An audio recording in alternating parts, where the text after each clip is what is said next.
dying days of the Orichin, with forums and promenades still blood-wet from Tenno betrayal, a colossal sentient descended upon ancient Ur, falling from distant stars to deliver upon Orichin a terrible and final ruin. Tower upon tower fell to its weapons, but one withstood, the Tower of the Unum. The Tenno scattered, but one remained, Gara, she and the Unum, inseparable. The Unum, lodestone of our people, and subject of 100 stories herself. The sentient was a deformed creature, twisted and massive, sent from some dark fold of distant space, a warped thing wounded by daylight. By night it was a terror, felling tower after tower, citadel after citadel. But by day it hid, blinded and pained. It was during the day that Gara roamed, yearning to strike it from creation while it cowered, weakened and blind, to safeguard her beloved Unum. But never could Gara find it.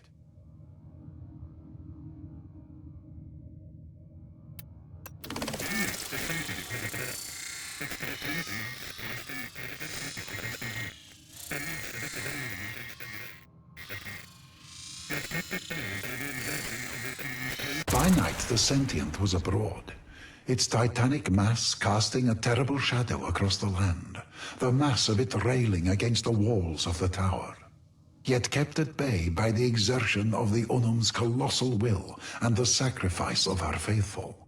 But such exertions could not be maintained forever.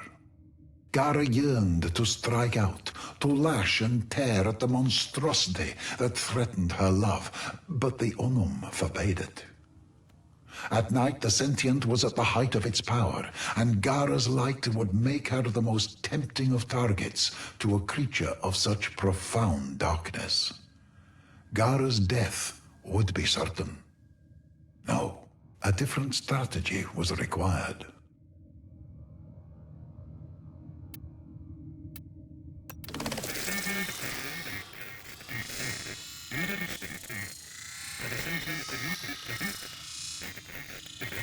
The sentient prowled and pressed and failed, never risking too much, for the sentient could not reproduce.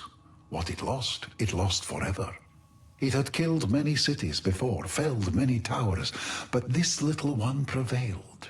Why, it pondered in many voices, was that? The Unum knew she could not defend forever, nor could her faithful throw their bodies against the sentient in perpetuity. So she gave her followers some of her blood, her refined temple kuva, and they in turn gave it to the animals of the land. And the animals became an extension of her, and she became an extension of them. And the animals roamed and searched, and they found where the sentient chose to hide itself.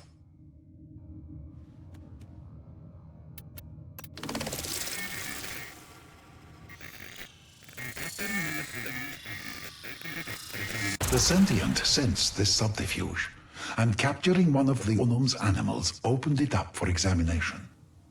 And what little of the Unum that was present there lit the sentient's mind like the dark star from which it had fallen. The sentient, you see, could not procreate, but in the temple kuva it tasted healing, completeness, a future. It devoured each and every last Unum animal, but it was not enough. The sentient turned its hundreds of eyes toward the tower with new understanding. It would not destroy the tower. It would become the tower. It would kill the Unum, take her place, and one with that healing palace give birth to a race of itself. Gara and Unum knew where the sentient was. The sentient knew the tower was the future of its race. The sentient threw itself at the tower, no longer cautious, taking great losses and knowing the prize was worthy of it. Should it succeed, all losses would be replaced 1,000-fold. This is when, across the plains, the great pylons ignited for the first time, Sheets of energy sprung up between them, powered by the will of the Unum at their epicenter, trapping the monstrosity within. Loyal Gara, unwilling to heed inaction any longer, broke from the side of the Unum and flew out at night, her eyes on the sentient mind.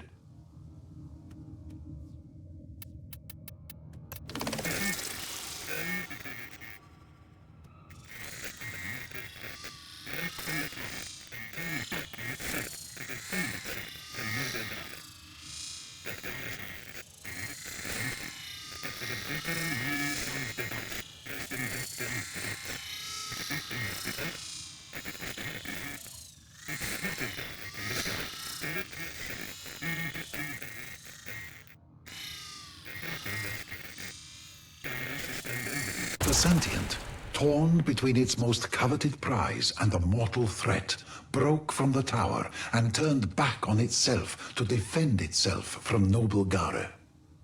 But Gara's eyes were not for the sentient, but for the glittering man-sized device resting just beyond the gates.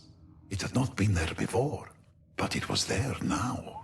It swatted Gara from the sky, drew it to herself, meaning to end her life there and then. The battle was terrible. Gara sustained injuries she would not survive.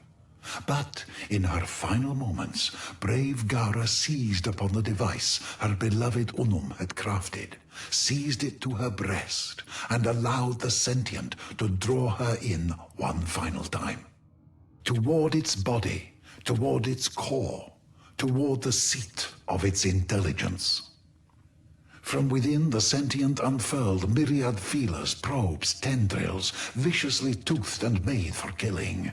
They swept toward Gara violently, and the glass warrior made no defense. Her defense was her final attack. The device detonated, and the Unum cried out as night lit as day.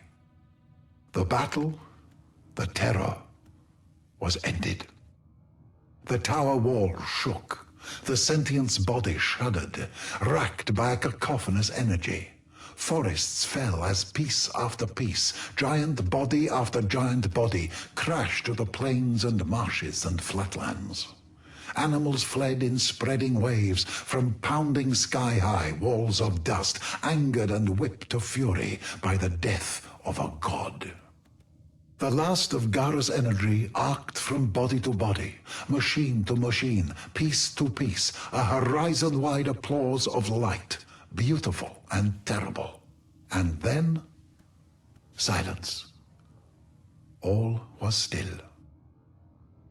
The Unum's adherents wandered through the haze, calling for one another, lost in a miasma. Husbands seizing onto wives, children onto parents. It was over. Gara was never seen again. The sentients then became as they are now, senseless, wandering, yearning for a unity they sense more than they remember. And the Unum? The Unum survived, alone, for centuries. Until today, when you stand here reading this. This is Onkko, Cetus Archivist, with my translation of the Gara legend.